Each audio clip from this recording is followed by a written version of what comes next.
Bendiciones en Cristo Jesús y en Santa María siempre Virgen.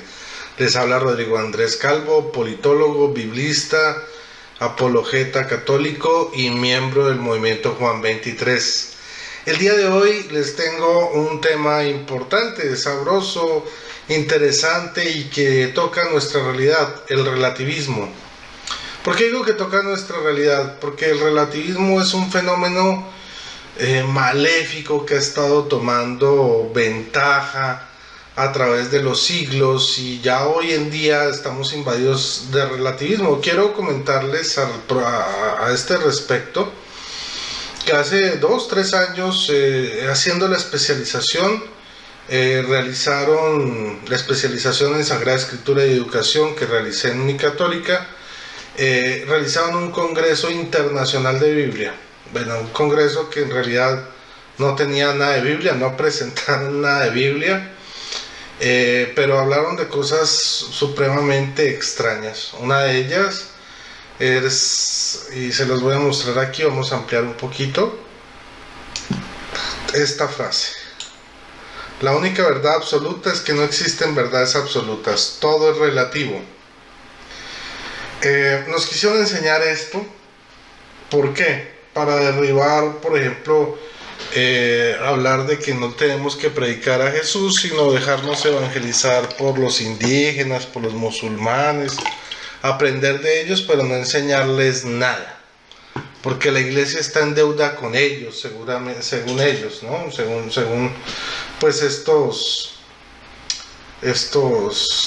teóricos o teólogos o idealistas o ideólogos del modernismo, ¿sí?, que utilizan este relativismo para cambiar la mente de la gente, ¿no?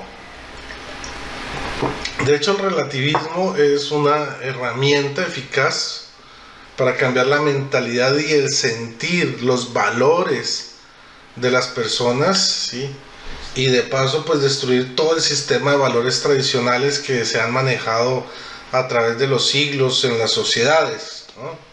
Ya no hay verdades absolutas, todo es relativo. Pero antes de comenzar con esta exposición que quiero compartir con ustedes, esta frase de que la única verdad, ¿sí?, la única verdad absoluta es que no existen verdades absolutas, en sí es una contradicción, porque está diciendo, ¿sí?, que no existen verdades absolutas. No existen, no hay ninguna, pero están diciendo que esa es la única verdad absoluta, o sea que sí existe una verdad absoluta, pero que es mentira, porque está claramente contradiciendo, porque diciendo que la única verdad absoluta, esta es la única verdad absoluta. ¿Y cuál es esa única verdad absoluta? Que no existen verdades absolutas. Es una tontería. Entonces, por lo tanto, todo es relativo. Eso es falso. Entonces, a partir de esta contradicción, que fue la que yo le hice ver al señor Retamar, un teólogo que trajeron de España en este congreso, de la Universidad Carlos V de España. Entonces yo le hice ver esta contradicción y él me dijo, bueno, yo le dije, ¿y usted qué opina sobre la afirmación de Jesús de que o sea, que él dice, yo soy el camino, la verdad y la vida, nadie va al Padre sino por mí? Entonces él dijo que eso no era cierto, que Jesús era una de tantas verdades como lo es Mahoma, como lo es Buda, como lo es un Lutero, cualquiera. Entonces esto hizo que el público reaccionara y abriera los ojos. Después me gané un regaño del director de teología, el padre Diego, porque con mis preguntas estaba, digamos, poniendo en aprietos a todos estos teólogos modernistas, ¿sí?, y de la teología de la liberación. Pero bueno, me gané un regaño, pero digamos con alegría, porque digamos que después de este evento, ese día, se me acerca el señor Retamar y me dijo, con otra persona, me dijo, Hombre, deje esa teología antigua, deje esa cerrazón, ábrase a lo moderno, porque si usted sigue en este plan se va a quedar solo. ¿Sí? Entonces yo le dije, es que a mí no me importa quedarme solo, ¿sí? A mí lo que me importa es la verdad, eso es lo que me importa. Y bueno, hasta ahí llegó nuestra conversación. Al día siguiente no me dejaron hablar en ese congreso de Biblia, pero bueno, fue una buena experiencia, una bonita experiencia, porque muchos abrieron los ojos gracias a los cuestionamientos que yo hice en ese evento. Entonces, a propósito de eso, viene el tema del relativismo, que era un tema que vi en el canal de Fray Nelson Medina. No les voy a decir que esto es autoría toda mía, no, o sea, casi todo lo que tomé es de Fray Nelson, ¿sí? De esta enseñanza sobre el relativismo. Claro que le di mi toque, ¿sí? Le hice la presentación, es mía, y pues me voy a poner a explicar. Entonces vamos a mirar aquí en la siguiente diapositiva cuál es la definición del relativismo. Según la Real Academia de la Lengua Española, es una teoría que niega el carácter absoluto del conocimiento, ¿sí? Y al hacerlo depender del sujeto que conoce. O sea, todo depende del punto de vista de cada quien. No hay verdades absolutas, no hay un conocimiento absoluto, ¿ok? Todo depende de la óptica con que lo mire cada persona, ¿ok? Y pues aquí hay cosas graves, porque todo se vuelve, digamos, según la conveniencia de cada quien. Vamos a seguir desarrollando este video con la siguiente exposición, con la siguiente diapositiva. Entonces, para abordar este tema vamos a mirar el relativismo desde tres aspectos, como lo hace Fray. El primero es la Biblia, ¿sí? Desde la Biblia vamos a dar tres ejemplos, desde la historia y desde la actualidad. O sea, actualmente cómo se está viviendo ese relativismo, con qué formas se manifiesta. En la historia es cómo se va formando, y en la Biblia es ejemplos bíblicos de actitudes relativistas, y todas ellas están interconectadas: la Biblia, la historia y la actualidad. Unas se ven reflejadas en otras y más adelante lo vamos a ver. Y como lo dice la imagen, ¿sí? RIP significa en inglés rest in peace, descanse en paz. Y dice abajo, aquí yace sentido común. O sea, el relativismo es el entierro, el asesinato del sentido común de las personas. Bueno, entonces vamos a empezar con el relativismo en la Biblia. El primer ejemplo que tenemos de relativismo en la Biblia lo encontramos en Génesis. Génesis capítulo 3, versículo, permítanme, a ver, versículos del 1 al 6. Entonces vamos a analizar primero que todo el texto a medida que va apareciendo. Entonces, miren, yo me he tomado la libertad de subrayar especialmente algunas partes de este texto, de este pasaje. Entonces, ¿qué es lo que dice? La serpiente era el más astuto de todos los animales del campo. O sea, la serpiente era astuta, ¿sí?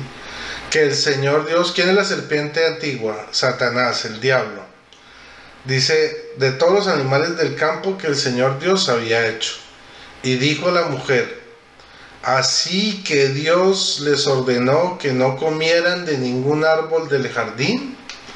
Entonces aquí la serpiente tuerce un mandato de Dios, porque Dios no manda eso. Miren lo que le dice la mujer.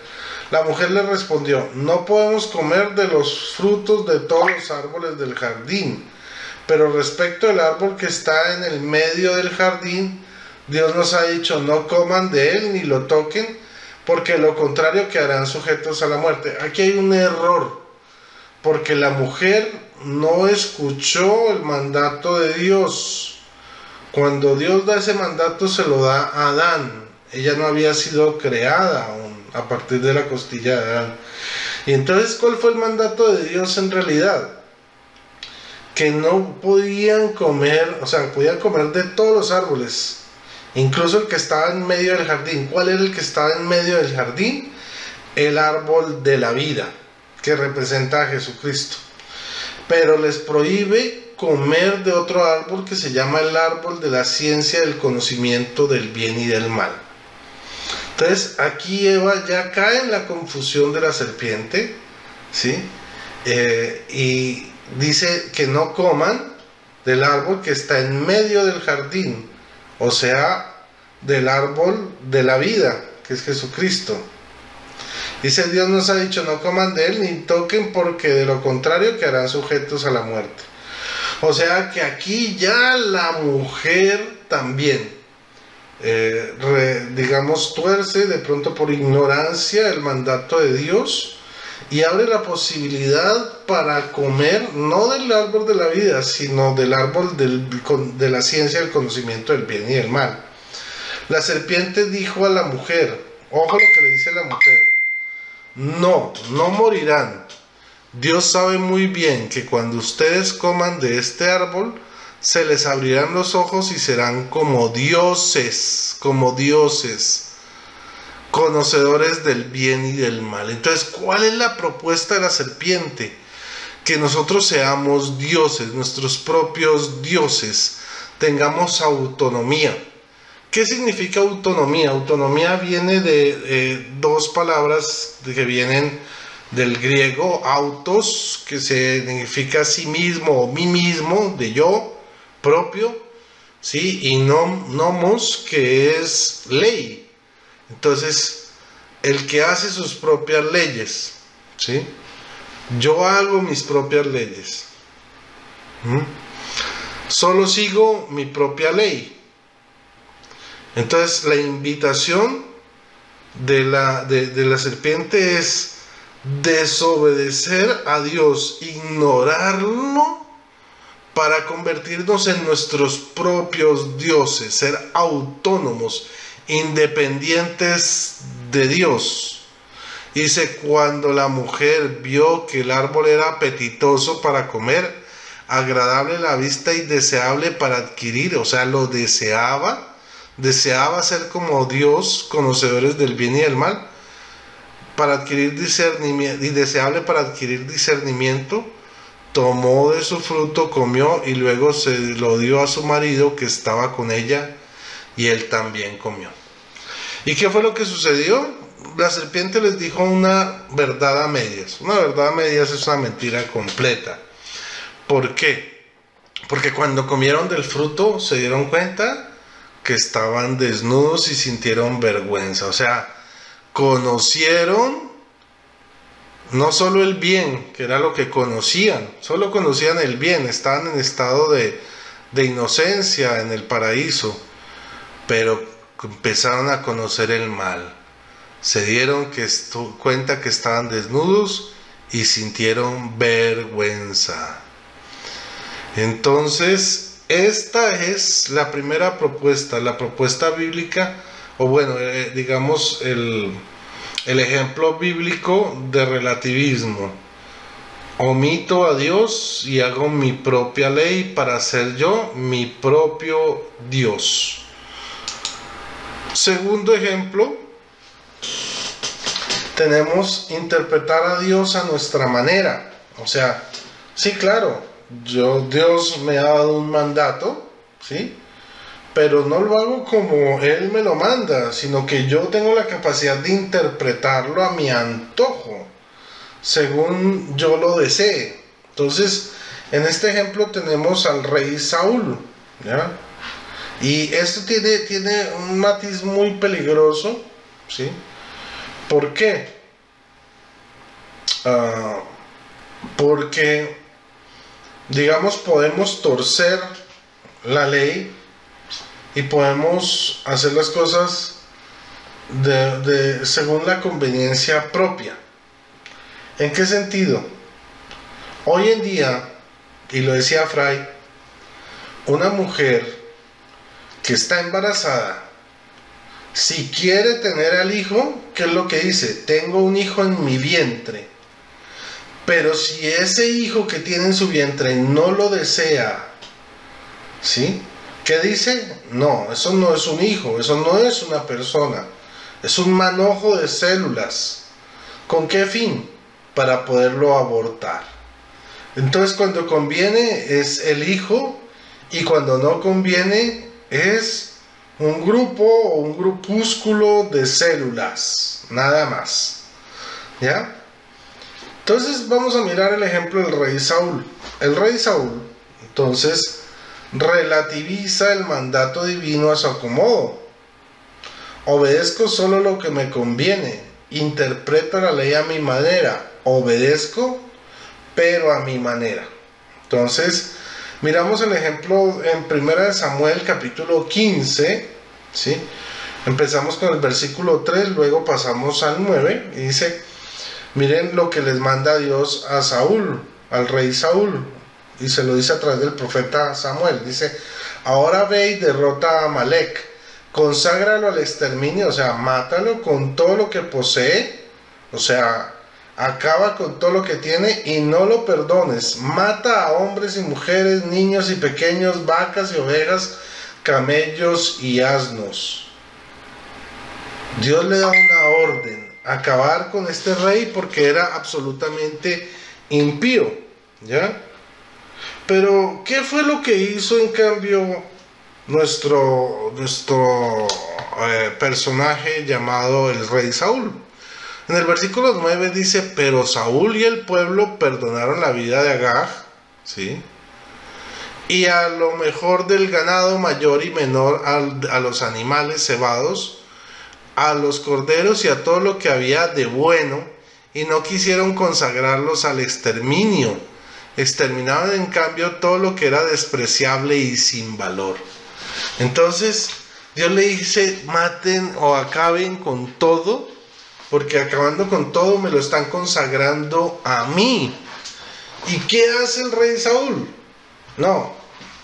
Dice, bueno, sí, vamos a hacer un sacrificio, vamos a acabar con lo que es despreciable, lo que no vale mucho, lo feíto, eso se lo consagramos al Señor, pero lo bueno, lo mejor, lo que es los animales gordos, ¿sí? Lo bueno, lo sabroso, lo vamos a guardar, no lo vamos a exterminar. De pronto lo vamos a sacrificar más adelante, otro día. Sí, se le entregó esto a los soldados y les dice, sí, algún día sacrifiquen esto. Pero tuercen entonces el mandato de Dios.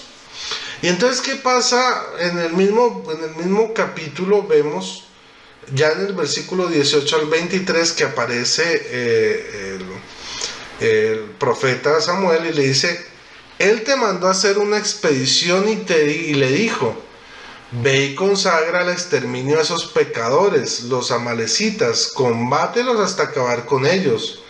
¿Por qué entonces no has escuchado la voz del Señor? ¿Por qué te has lanzado sobre el botín y has hecho lo malo a los ojos del Señor? Entonces aquí el profeta lo confronta al rey Saúl. Dice, tú no has hecho lo que te mandó el Señor. Pero lo más gracioso de este asunto es que el rey Saúl se defiende.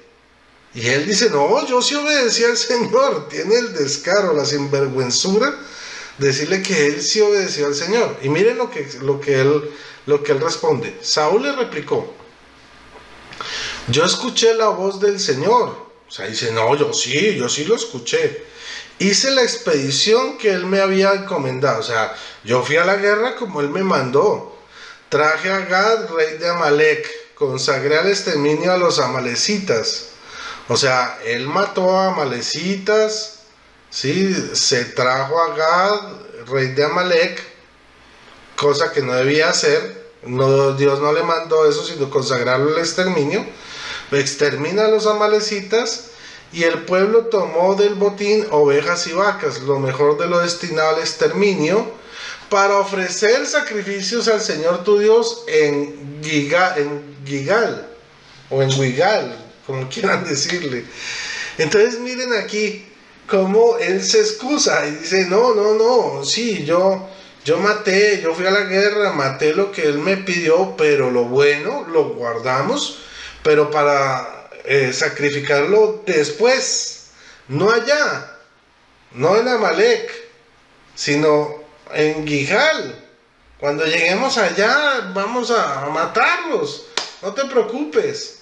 O sea, Saúl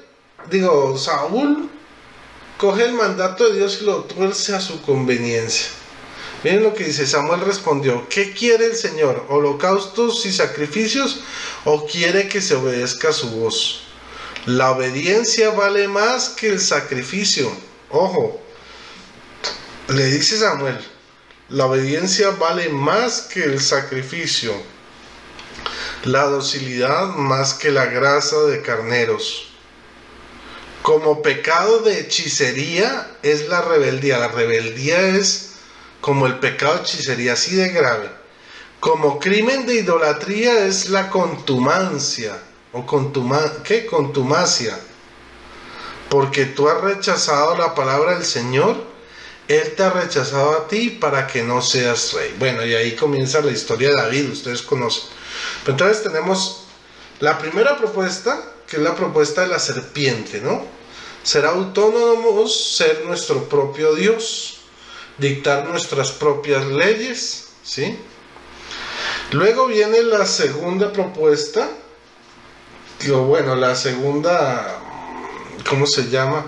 La segunda evidencia de relativismo, que es la del rey Saúl. Y luego aquí viene una tercera. ¿Cuál es esta tercera? La rebeldía de Judas Iscariote, que se traduce en traición. ¿Por qué? Porque muchos teólogos dicen que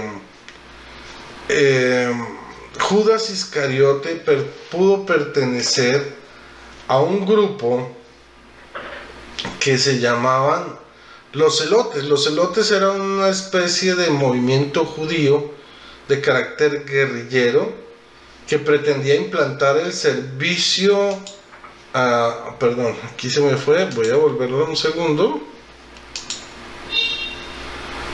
que pensaban implantar, digamos, el reino de Dios por la vía militar, esperaban un líder militar. Prueba de ello es que tiempo después de Jesús surgió un líder militar llamado Shimón Bar Kokhba, ¿sí? Y él conquistó Jerusalén, ¿sí?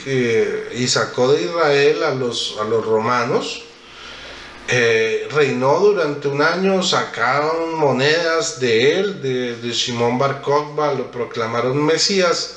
Pero un año después los romanos, en venganza, vinieron como con 5 legiones y acabaron hasta con el nido de la perra, mataron a todos los celotes, ¿sí?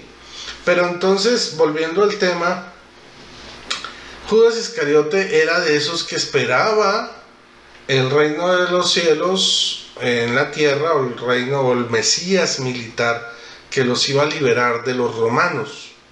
Pero cuando él se da cuenta que las propuestas de Jesús van en otro camino, del amor, del perdón, pues para él esto es inútil, eso no va para ningún lado, no es lo que él esperaba.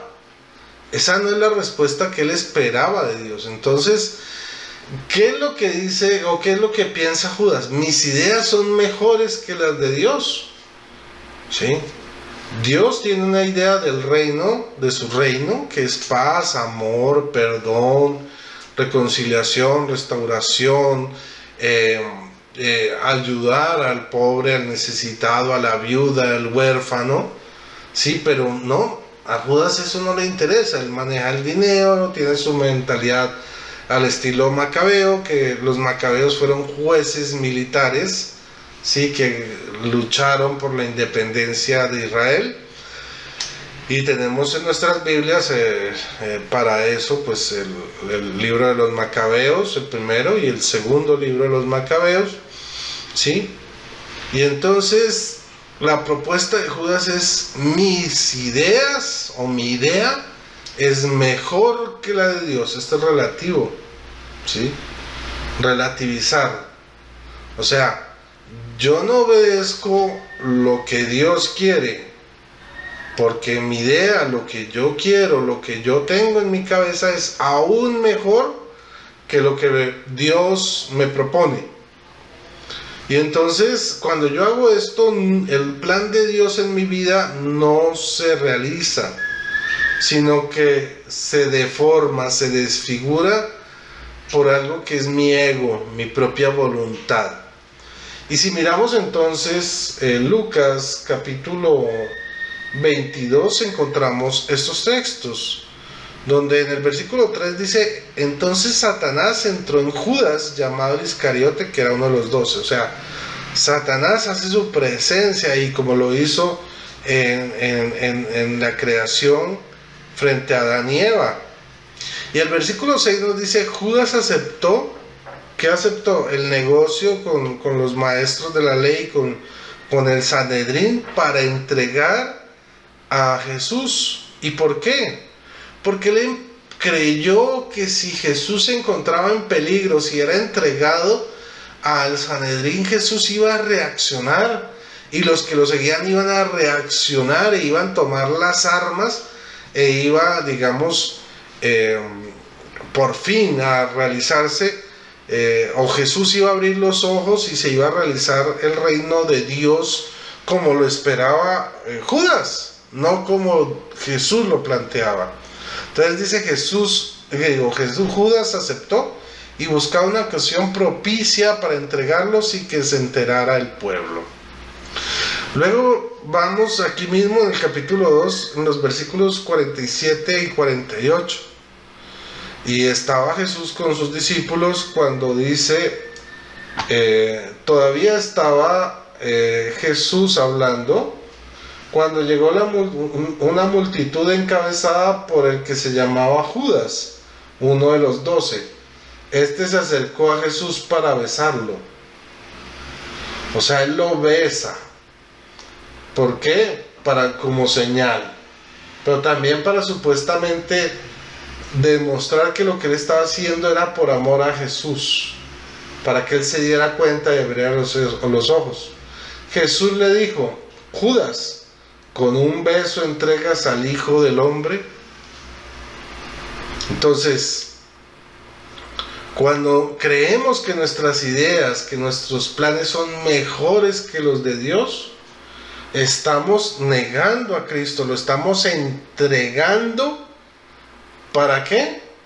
Para ver si Dios recapacita y hace las cosas como yo quiero, no como Él quiere. Bueno, y de aquí entonces ya pasamos a lo que es los antecedentes históricos, ¿sí? O el desarrollo del relativismo en la historia. En este relativismo podemos empezar podemos empezar con lo que es la caída del Imperio Romano de Occidente. ¿Por qué? Porque si ustedes se dan cuenta, los romanos en la antigüedad, de los siglos 1, 2, 3, parte del cuarto siglo, ¿sí? Muchos de ellos tenían cultos a dioses paganos. De hecho, importaban y convivían con los dioses de las culturas que ellos conquistaban. ¿Ok? ¿Y qué era lo que tenían? Sus dioses fabricados por ellos mismos y por las personas o por los pueblos que ellos conquistaban. Era una mezcla de varios dioses. Y en esa mezcla y en esa permisividad todo iba relativamente bien. El imperio era relativamente próspero. Pero, mire, vamos a leer lo que aquí dice, porque cuando el Imperio Romano empieza a decaer, sobre todo en Occidente, más que en Oriente, los romanos, los ciudadanos comienzan a culpar a los cristianos de su decadencia, porque dicen, nosotros estamos muy bien con nuestros dioses, ¿sí? Pero llegaron estos cristianos y nos echaron el cuento de Jesús y que hay un solo Dios, y nos pusimos a escuchar a esta gente, y por culpa de esa gente es que hemos caído en desgracia. Y por eso comenzó la persecución. Bueno, esa fue una de las razones por las cuales se persiguieron a los cristianos en los primeros siglos, hasta que llegó Constantino y firmó el edicto donde acaba con la persecución a los cristianos, ¿ok? Y oficializa el cristianismo en todo el imperio. Entonces, vamos a leer lo que dice aquí. A partir de la obra de Gibbon, uno de los grandes ilustrados, se convirtió en un lugar común la idea de que la decadencia y la caída del Imperio Romano, y con ella el modo pagano de vivir, las virtudes y la existencia política, se debió especialmente a la influencia del cristianismo. O sea, la decadencia de Roma es culpa del cristianismo. Esa nueva religión, con su defensa de la caridad, la humildad y el perdón, o sea, los valores totalmente contrarios al Imperio Romano, porque en el Imperio Romano no había amistades, había alianzas por conveniencia, ¿ok? Las personas no tenían dignidad, eran objetos de diversión o de placer, ¿sí? En la medida que a mí me satisfacieran tenían su valor. Entonces, aquí dice, con su defensa de la caridad, o sea, el cristianismo con su defensa de la caridad, la humildad y el perdón, derribó los ideales del orgullo y la magnanimidad propios de la verdadera mentalidad clásica. O sea, derribó el orgullo y ese sentido de grandeza, ¿no? En este estudio se realiza una comparación de las tesis de Gibbon, ¿sí? Un historiador, con la de un testigo de esa misma decadencia. ¿Quién? San Agustín. San Agustín, el obispo de Hipona, escribió en sus reflexiones La ciudad de Dios. Es un libro que es recomendable porque en él hace una contraposición de dos tipos de ciudades: la ciudad del hombre, la ciudad terrena, que está representada por el Imperio Romano, y la ciudad de Dios, que es la propuesta cristiana, ¿ok? Y entonces dice, su lectura de la decadencia y la caída era bien distinta. La clave estaría precisamente en la desaparición de los motivos que justifican entender la vida como una situación de crecimiento constante. Ciudad terrena versus ciudad de Dios. O sea, hay una contraposición, es una comparación de las dos ciudades. ¿Y qué es el problema? Pues que las personas inútiles para la sociedad no tienen dignidad. Es un juego de intereses de cada persona. Cuando conviene lo que les estaba diciendo en la Biblia, en el ejemplo del rey Saúl, lo vemos reflejado aquí. Porque entonces todo es conveniencia, o sea, depende como yo lo mire. Entonces, cuando una mujer embarazada tiene un hijo en su vientre, ¿sí? Pues lo llama hijo, mi hijo. Pero cuando no quiere ese hijo, es simplemente un grupo de células que puede ser desechado. Y ahí se favorece el aborto. ¿Qué es lo que pasa entonces con la caída del imperio? Le dan la espalda a Dios para quedarse con sus propios dioses fabricados.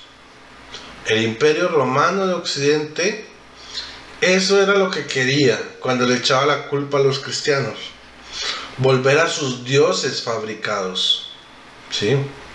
Hechos por ellos mismos, y darle la espalda al Dios, al único Dios verdadero. Pero la cosa no pasa aquí, no queda aquí. pasa por lo que conocemos como la Revolución Francesa. Entonces, permítanme, vamos aquí a pasar. Vamos a ver. Un segundo. Oh, perdón. Vamos aquí. Perdón. Antes de la Revolución Francesa pasamos a lo que es la Reforma Protestante. Otro tipo de relativismo. ¿Por qué? Porque ya no hay una versión o una interpretación oficial de la Biblia. Ya no se necesita al Papa y a los obispos para interpretar lo que dice la Biblia. Según Lutero, la Biblia es tan clara que ella se interpreta a sí misma. Y este es el cuento que uno le escucha a todos los protestantes. La Biblia es tan clara que se interpreta a sí misma. Y con Lutero nace la libre interpretación de la Biblia, que en realidad es que cada uno tiene la capacidad con su cabeza de entender perfectamente la Biblia, sin necesidad de que nadie se le explique. ¿Sí? Miramos lo que dice aquí. La Biblia es tan clara que se interpreta a sí misma y no necesita una autoridad que le dé una interpretación oficial. Cada uno puede entender la Biblia a su manera con solo leerla. En la práctica vemos qué es lo que sucede. ¿Sí tenía Lutero la razón? No.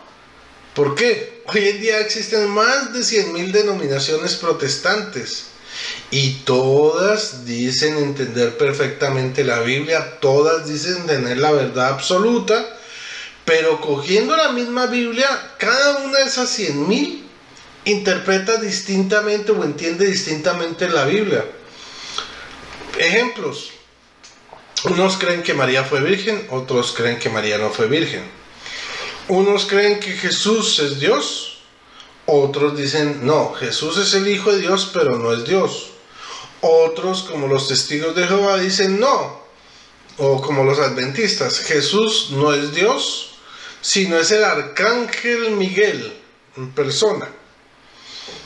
No hay un acuerdo sobre quién es Jesucristo, si es Dios, si es el Hijo de Dios, pero no es Dios, o simplemente es el arcángel Miguel.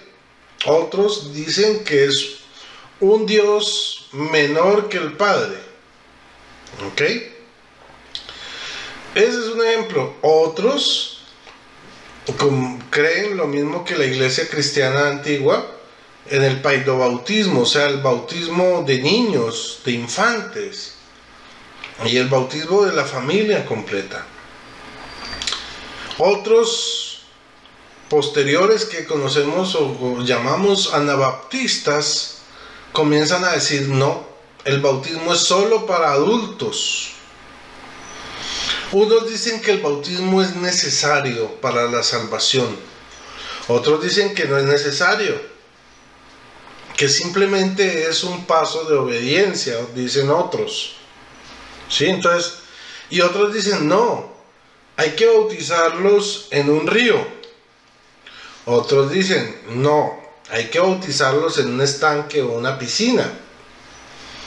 Pero también hay otros que dicen, bueno, no, con colocar un chorro sobre la cabeza basta, como lo dice la iglesia cristiana y como lo vemos testificado en textos antiguos del primer siglo, como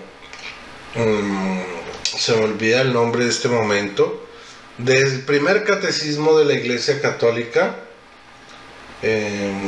Bueno, si me acuerdo del nombre se los doy. Y el hecho es que la idea de Lutero termina no siendo, además de ser falsa, ¿sí?, de ser relativista, termina siendo un total fracaso, un estruendoso fracaso.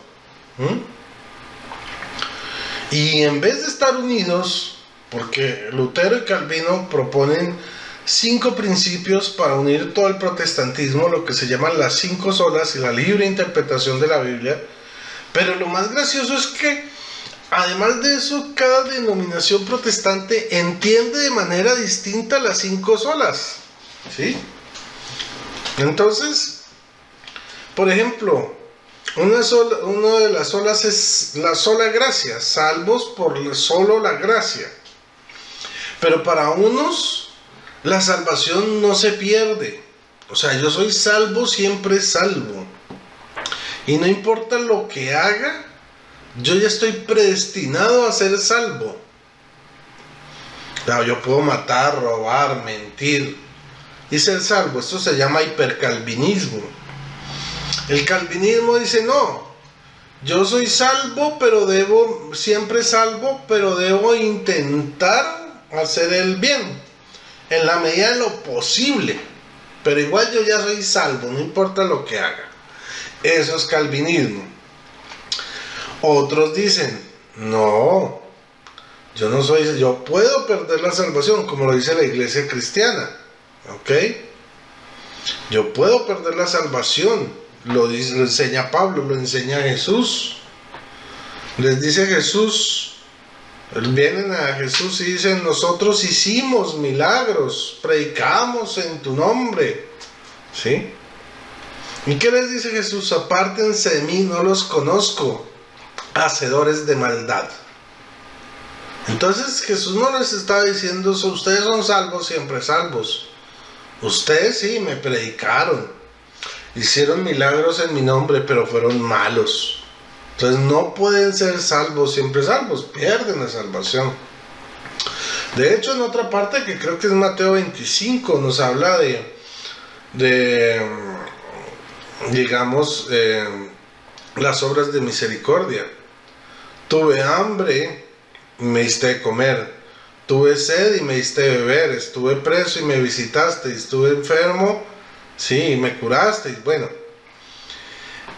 a estos que han hecho estos elementos, estas obras de misericordia, dice el texto que Dios los pone a su derecha, o sea, Jesucristo los pone a su derecha y les da la bienvenida para entrar al reino celestial que el Padre nos ha preparado. Pero después habla de los que están a su izquierda. Los de la derecha son las ovejas, los que obedecen su voz y lo siguen. Los de la izquierda son, porque la izquierda es mala, son los cabritos, los que no obedecen a Dios. Entonces, ¿qué le dice Jesucristo?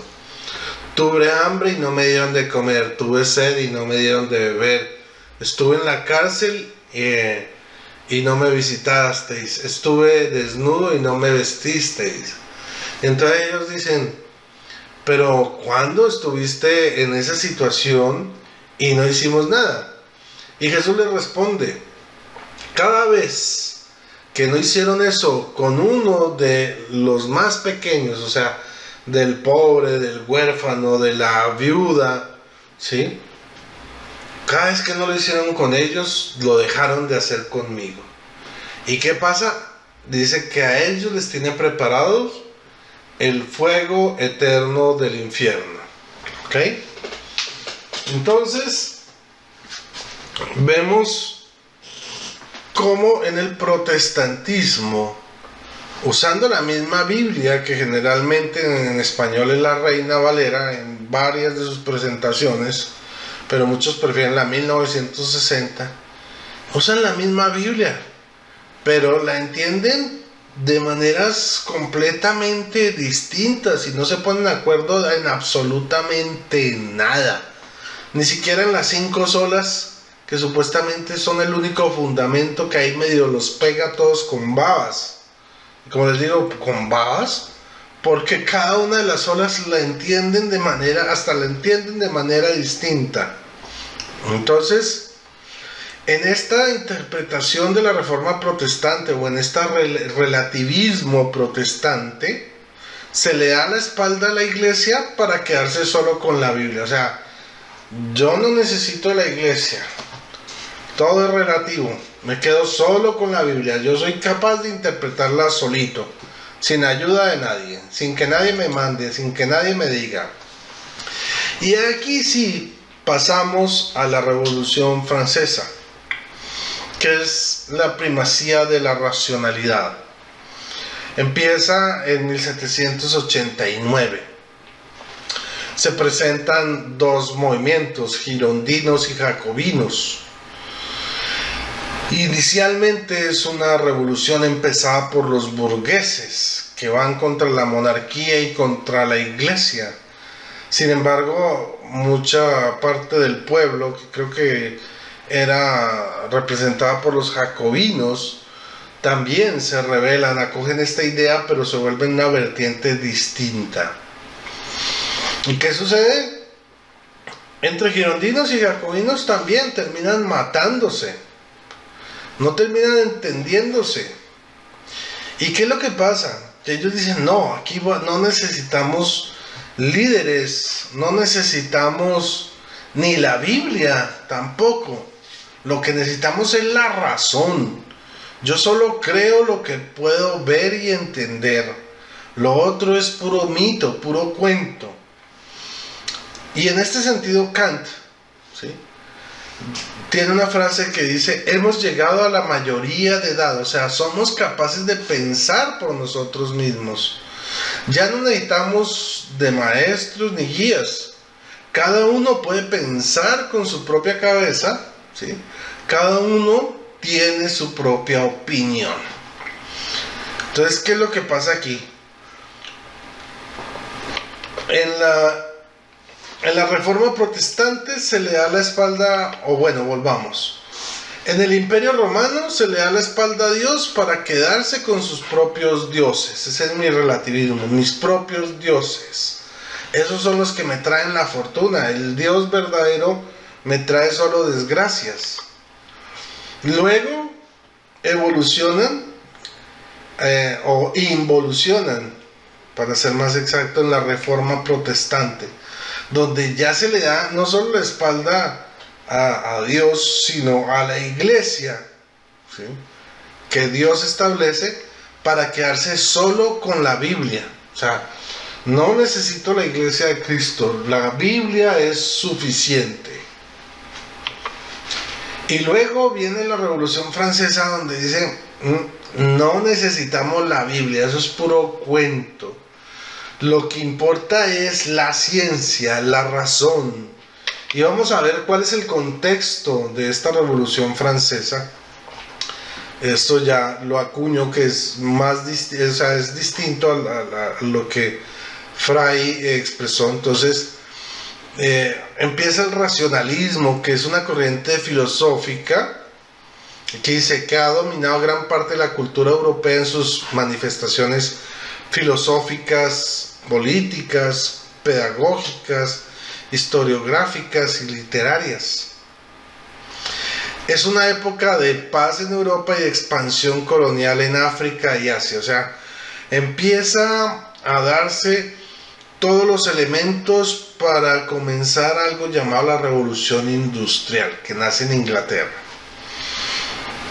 Es el culmen de la transformación industrial, o sea, el desarrollo de las ciencias. Ya no hay fe, no necesitamos de la fe, solo de la razón.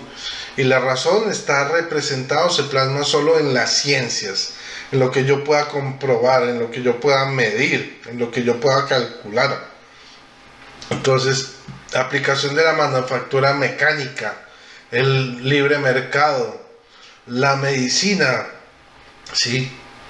Entonces, el hombre, donde el hombre por sí mismo soluciona sus problemas. El hombre ya no necesita de Dios, no necesita de Biblia, no necesita de iglesia. Él por sí mismo es capaz de solucionar todos los problemas que suceden en su vida. Y entonces se generan unos vínculos estrechos entre lo que es la ciencia y el desarrollo industrial. La ciencia se pone al servicio de la tecnología, cambia radicalmente el modo de vivir y el progreso humano y social. Un progreso entre comillas, ¿no? Porque hay un bienestar económico, pero hay una explotación del ser humano. Ya más adelante lo vamos a ver.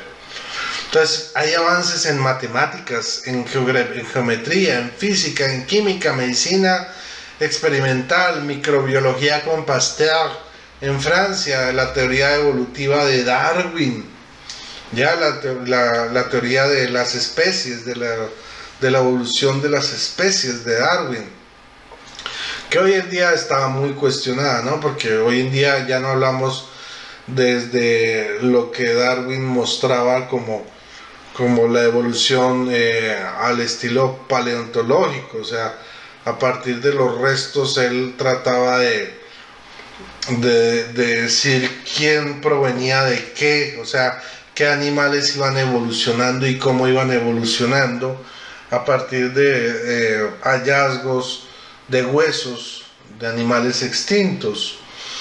Hoy en día se habla de la evolución, pero a nivel genético, y se habla de la Eva mitocondrial, ¿sí?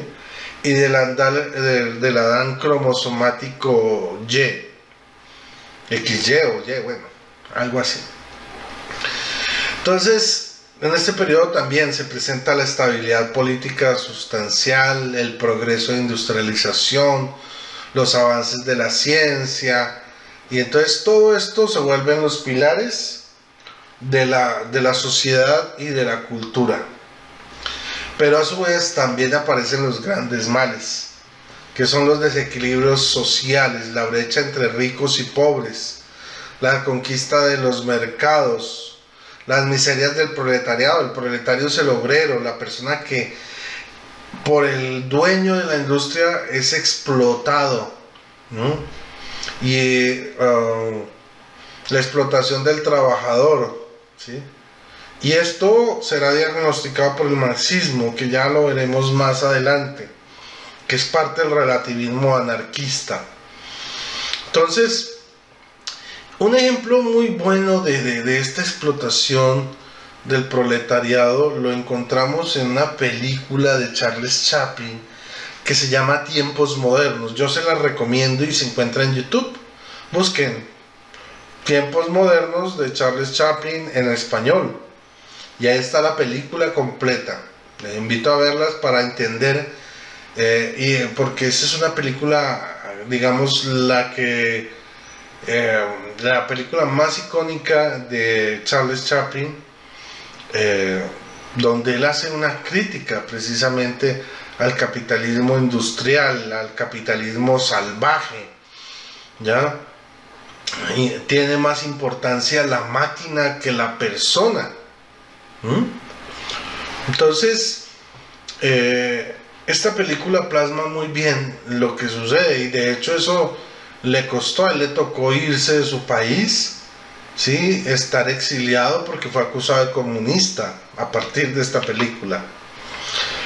Bueno, entonces, como características generales, se reivindica la primacía de la ciencia. Conocemos solo lo que nos muestran las ciencias, y el único método de conocimiento es el de las ciencias naturales.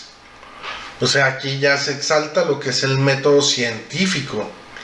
Aplica el método de las ciencias para el estudio de la naturaleza y de la sociedad. La sociología es la ciencia de los hechos naturales, estudia las relaciones humanas. Se exalta la ciencia, ojo, como el único medio capaz de resolver los problemas humanos y sociales. O sea, la ciencia lo responde todo. El ser humano está reducido a la ciencia, entonces ya queda por fuera el sentimiento y, digamos, las dimensiones relacionales. Todo solo es válido si la ciencia lo puede explicar. Si no, es cuento de viejas, es imaginación. Bueno, entonces también se da un optimismo generalizado. Piensan que el progreso es creciente, es imparable y es constante, ¿sí? Se hace la proclama del carácter infinito de la ciencia, o sea, la ciencia lo abarca todo. Y la ciencia, digamos, cumple el rol de ser el Mesías, el Salvador de la historia. O sea, sin la ciencia estaríamos en la completa oscuridad y llenos de mitos, como la Biblia, como la iglesia, como todo eso. Entonces, contiene temas de la tradición ilustrada, como el empírico, es la base del conocimiento verdadero. O sea, lo que yo pueda comprobar científicamente es verdadero. La fe en la racionalidad, o sea, yo solo creo en lo que puedo razonar. Esa es mi creencia, lo que yo razone. Lo que no pueda razonar o entender es puro cuento. La concepción laica de la cultura, no hay dependencia de presupuestos y teorías teológicas. La teología es puro cuento.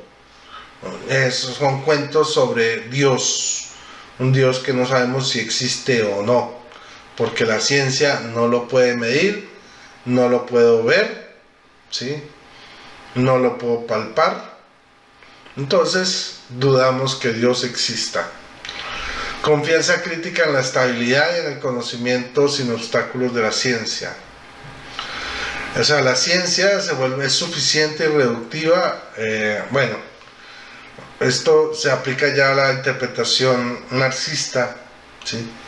Que ve este positivismo industrial como la ideología de la burguesía. Pero como les dije, Marx, no tiene en cuenta que en esta revolución francesa también participaron los jacobinos, los sans-culottes o sin calzones, gente del pueblo raso. Entonces, pero Marx obvia eso y dice que es una revolución de la burguesía. Bueno, entonces ya en este punto ya hemos visto el relativismo en la historia y vemos cómo nuevamente en la época del Imperio Romano se acusan a los cristianos, ¿sí? Se quiere abandonar al Dios verdadero en pos de los dioses fabricados, que eran los que daban como ese beneficio, esa buena vida. Luego pasamos a lo que es el protestantismo, la reforma protestante. O sea, ya no necesitamos de Dios ni de la iglesia, solo necesitamos la Biblia y mi cabeza para entender la Biblia, y ahí puedo llegar a la verdad completa, solito yo, con la Biblia. Luego de eso pasamos a la Revolución Francesa, donde dicen, no necesitamos ni otros dioses, ni al Dios verdadero, ni a la iglesia, ni a la Biblia, solo la ciencia y la razón. Nuestro Dios es la ciencia y nuestro profeta es la razón, nada más. Entonces, teniendo eso en cuenta, entonces podemos ver que producto de estas revoluciones o de estos eventos históricos y también de estos ejemplos bíblicos, surge en la actualidad tres tipos de relativismo que conviven entre sí. Entonces tenemos el relativismo modernista, el relativismo anarquista y el relativismo posmoderno.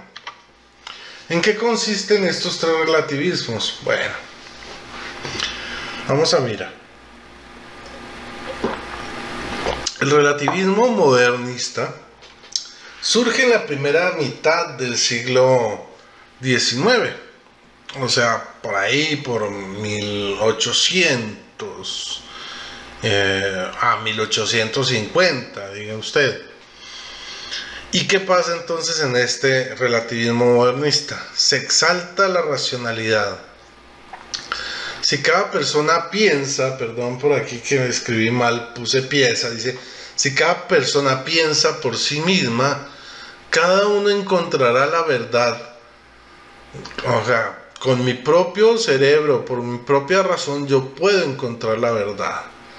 Solo la ciencia sirve como verdadero conocimiento para construir las leyes. O sea, Ya la ley divina eso no sirve. La ley de los valores no la necesitamos. Lo que es verdadero son las leyes que construye la ciencia, la ley de la gravedad, ¿sí? Distintos tipos de leyes que también se aplican a nivel sociológico. Entonces las leyes jurídicas se construyen a partir del hombre, para el hombre, y tienen como centro el hombre. No importa la ética, importa es si es legal o no. No importa si es justo o injusto. Lo único que importa es que sea legal, que esté apegado a la ley que se da. No importa si se comete una injusticia a nombre de lo legal. ¿Cuál es la debilidad entonces de este relativismo modernista? Que la razón, en últimas, está al servicio del corazón. O sea, yo ordeno mis pensamientos, mi conocimiento en pos de lo que yo tengo en mi corazón. Entonces, si yo en mi corazón tengo maldad y pienso hacer el mal, desarrollo la ciencia y el conocimiento para hacerle el mal al prójimo, como las armas, ¿ya? Pero si yo tengo un corazón que piensa en el bien, pues obviamente puedo ayudar a los demás. Pero el problema es que el corazón padece de 3 elementos. O sea, ¿cuáles son los 3 males que sufre el corazón? Arrogancia, vanidad y egoísmo. ¿Y cómo se manifiesta en la historia este relativismo modernista? Bueno, en la explotación del obrero, ¿sí? Y aquí viene el ejemplo que yo les dije, la revolución industrial, la película llamada Tiempos Modernos de Charles Chaplin. ¿Ok?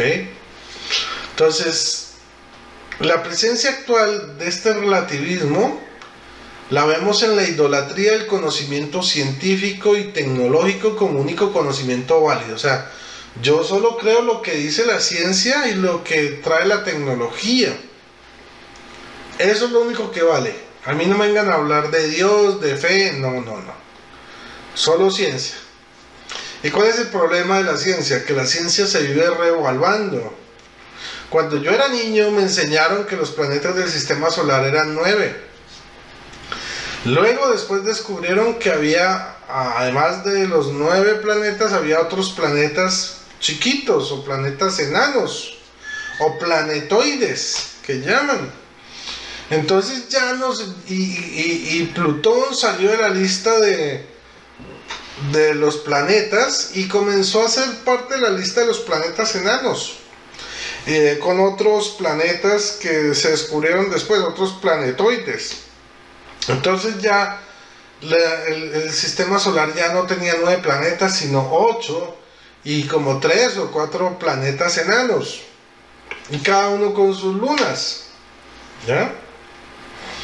Entonces la ciencia se va reevaluando. La forma de crear la tecnología se va reevaluando. O sea, un computador de hace 20 años no tiene la potencia, no tiene la velocidad ni la capacidad de realizar las funciones que hace un computador de ahora. ¿Por qué? Y a pesar de que tienen los mismos componentes, la RAM, el procesador, el disco duro. Pero ¿qué pasa? Que los discos duros de ahora son más rápidos. La RAM de ahora tienen más velocidad y más capacidad para almacenar datos temporales. Los procesadores son cada vez más potentes y ya no tienen un núcleo sino varios núcleos para hacer varias operaciones a la vez. Y entre ellos se comunican a través de algo llamado hilos, ¿sí?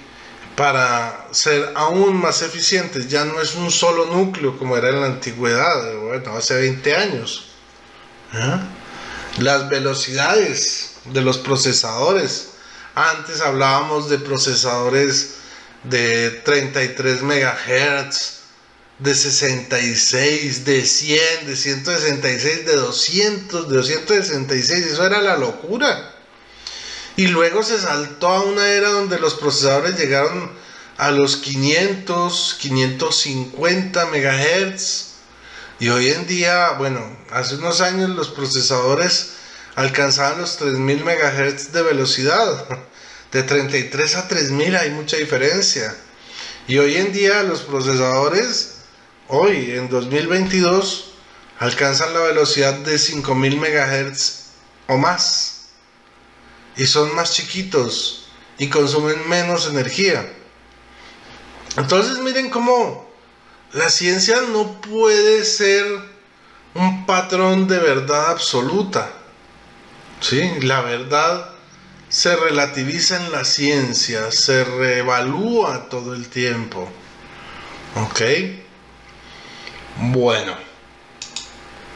Entonces, ese es el primer relativismo, el relativismo modernista, donde solo creo lo que es la ciencia me enseña y la tecnología me muestra, nada más. Ya vimos su debilidad. Viene ahora el relativismo anarquista, que es de la segunda mitad del siglo XIX, o sea, 1850 hasta casi 1900. Entonces, esto tiene una vertiente que es la vertiente marxista. Marx se casó con una mujer rica para no tener que trabajar. Marx casi nunca trabajó. Y cuando trabajó lo hizo en empleos mediocres. Entonces él se casó para ser mantenido por una mujer, ¿sí? Que su esposa se llamó Jenny von Westphalen. Era la hermana del ministro del Interior prusiano. Los papás de ella jamás quisieron que se casara con Marx. Entonces Marx tuvo que esperar a que se murieran los papás para poder caerle con las garras y con la riqueza a esta mujer, ¿ya? Entonces Marx lo que buscaba era una cierta estabilidad económica, y estando en esa holgadez, rascándose la barriga, empieza a escribir el manifiesto comunista. Y digamos que en este relativismo anarquista, que es ideal y que tiene su, o sea, ideal es que es del mundo de las ideas, no se puede bajar a la realidad como tal, es imposible. Y vamos a ver por qué. El marxismo lo demuestra porque no sé, o sea, ellos buscan acabar con una élite opresora que oprime al obrero. Y en el caso de Rusia se refería a las élites de los zares, ¿sí? De Rusia. Y entonces se eliminan y los matan y acaban con todo. Y se forma la Revolución Rusa. Pero ¿qué sucede? Que en vez de haber una igualdad completa en la sociedad, surge una nueva élite, que es el Partido Comunista, un grupo de personas que era intocable, tanto así que Lenin tenía como compañero a Trotsky. Trotsky era un izquierdista moderado, Lenin era descarnado, asesino, y se pelean, y Trotsky tiene que salir corriendo a México para salvar su vida, y y Lenin no se queda corto. Lenin va, manda a la KGB y lo manda a matar allá en México, y Trotsky muere en México. Siendo de la misma ideología marxista-leninista, se chocan entre sí, ¿sí?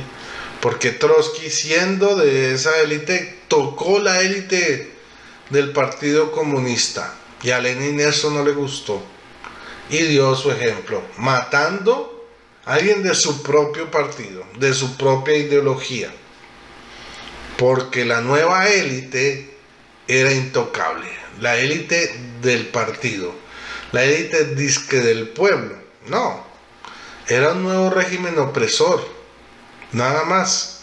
Cambiaron los personajes, pero la opresión siguió ahí, y de forma peor, más aguda. Entonces, en esta revolución anarquista se da la exaltación de la voluntad que puede hacer la revolución. O sea, lo que importa aquí ya no es la razón, sino la voluntad de poder, como diría Nietzsche. La voluntad de hacerse con el poder.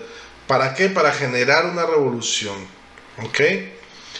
El proletario que no esté en consonancia, o sea, la persona pobre, oprimida, que no está en consonancia con la revolución, ¿sí? No existe.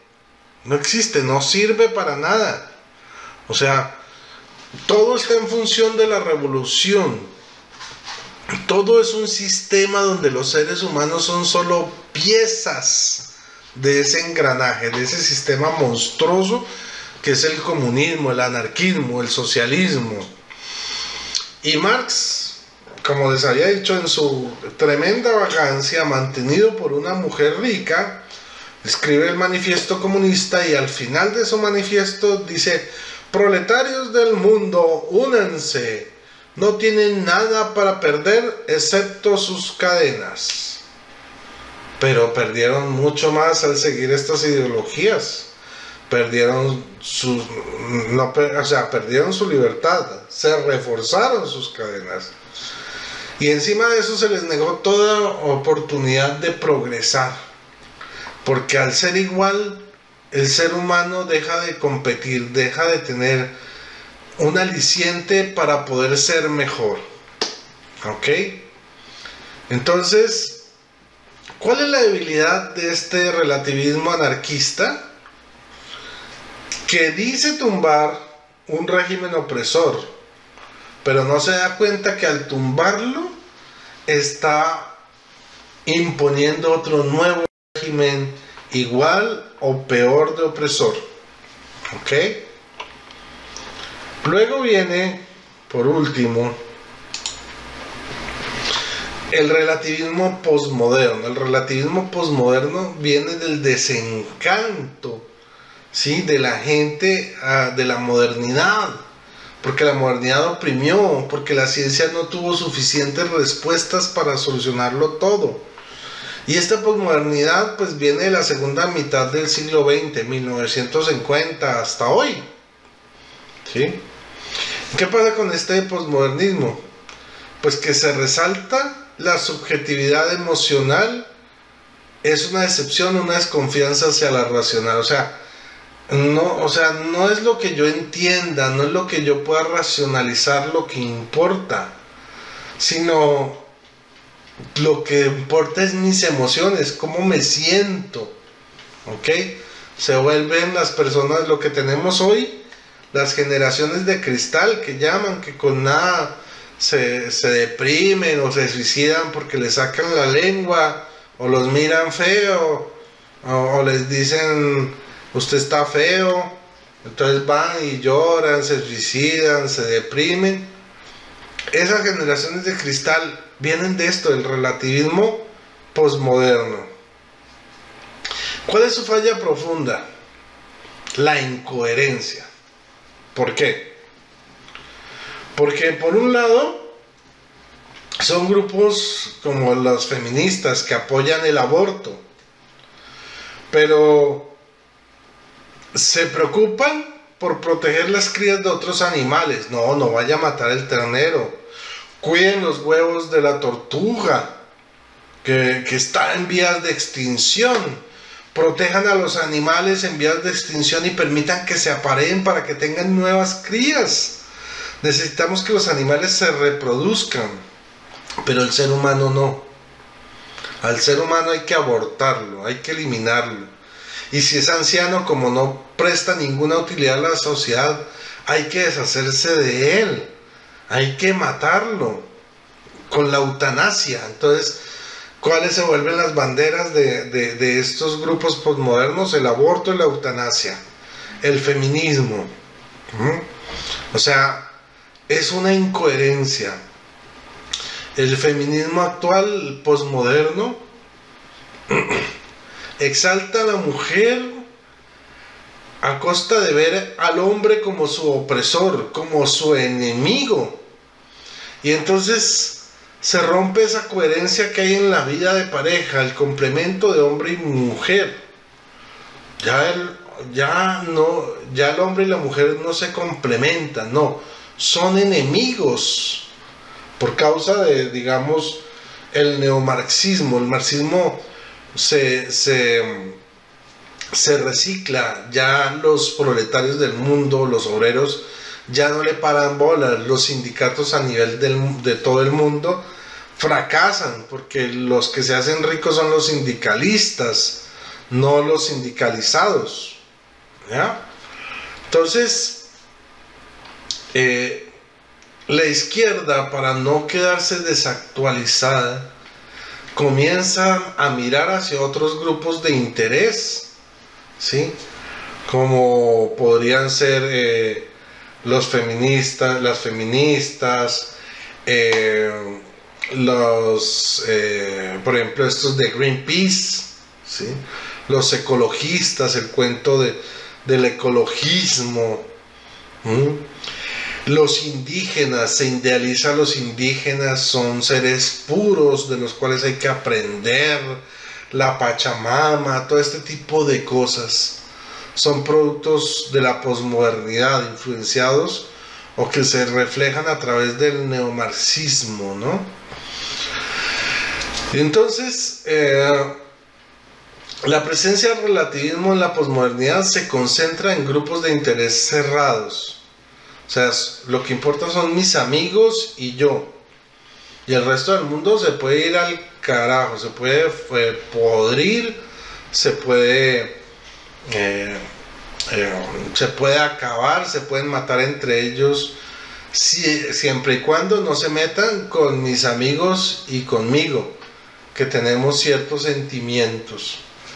Y entonces en este relativismo se le da la espalda a la revolución para quedarse con el individuo y sus emociones. O sea, ya no importa ni la revolución, ni lo racional, ni lo científico, ni la Biblia, ni la iglesia, ni Dios. Lo que importa son mis emociones, mis sentimientos, que yo pueda sentir bonito, como lo hacen ahorita en muchos, digamos, denominaciones protestantes. La gente va porque siente bonito, porque es especial, porque hay un show de música que los cautiva y los pone a saltar o los pone a llorar.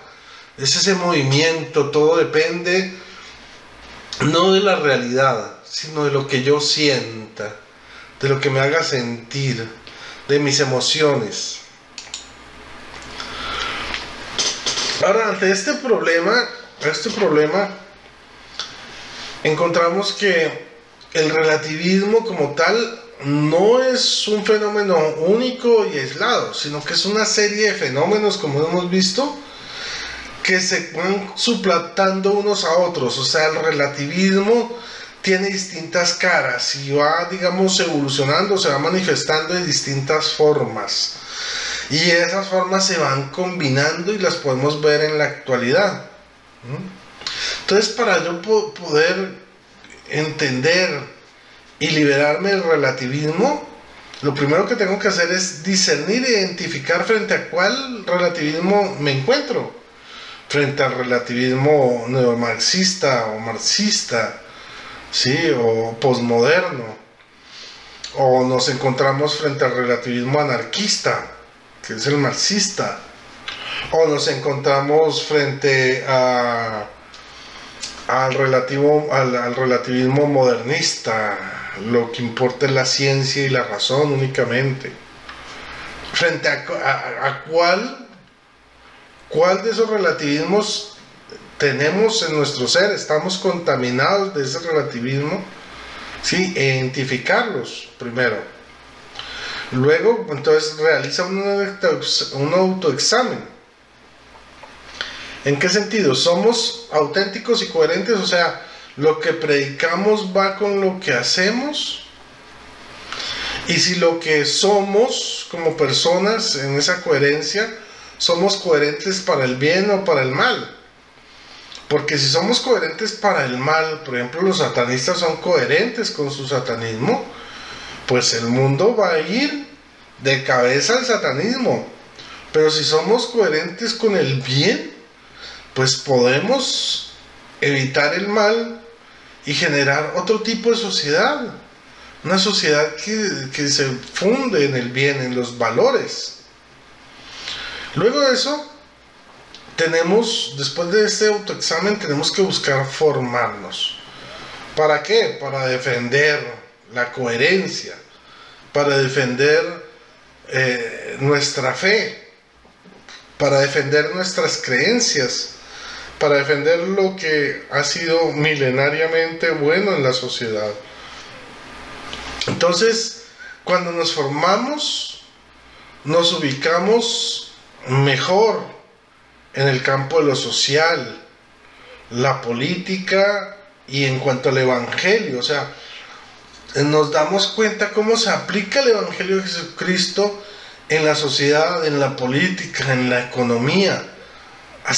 Proponemos otro tipo de sociedad frente a esta sociedad que lleva al pesimismo, al escepticismo, que lleva al suicidio, que lleva al desencanto, porque nada es estable, no hay verdades absolutas, todo se vuelve jabonoso. Unos autores en la actualidad lo llaman la sociedad líquida, porque no hay nada donde agarrar, todo se desvanece entre las manos. Entonces, ¿cómo vamos a luchar contra esta sociedad líquida, que es inagarrable, es etérea, que no da seguridades a nadie, sino que alimenta inseguridades, alimenta miedos, alimenta escepticismo? ¿Cómo vamos a ubicarnos?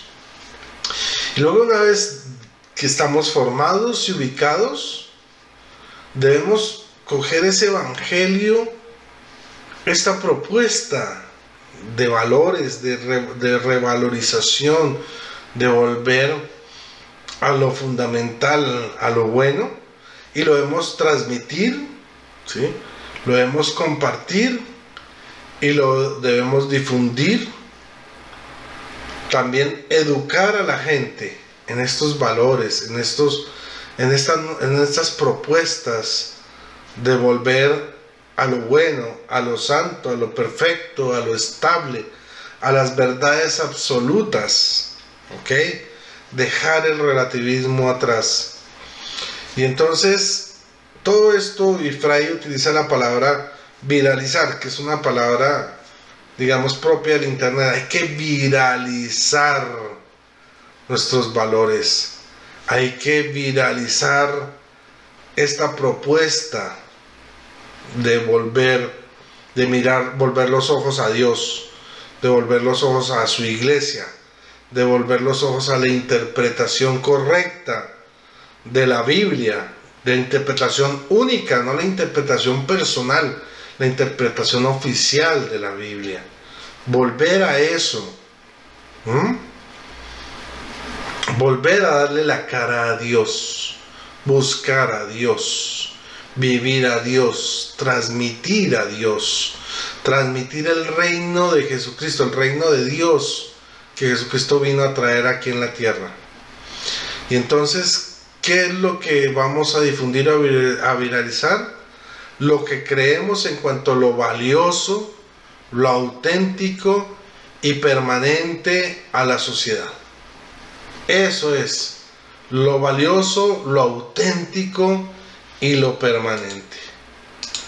Bueno, hermanitos, entonces esta era la enseñanza que yo quería dejar hoy, porque el relativismo en nuestra sociedad actual se manifiesta de muchísimas formas, y esto nos ayuda a identificarla y entender cómo está a invadir y nos puede infectar a nosotros mismos si no somos conscientes, si no estamos preparados, si no conocemos estas verdades y los peligros tan graves del relativismo.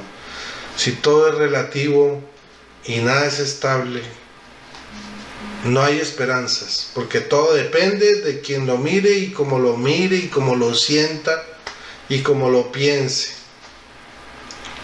Pero siempre hay una solución, hay una salida, y depende de ti, depende de mí, que podamos cambiar el mundo actual con la ayuda y el poder de Dios, acogidos dentro de su única iglesia e interpretando las Sagradas Escrituras como lo enseña la iglesia fundada por Cristo.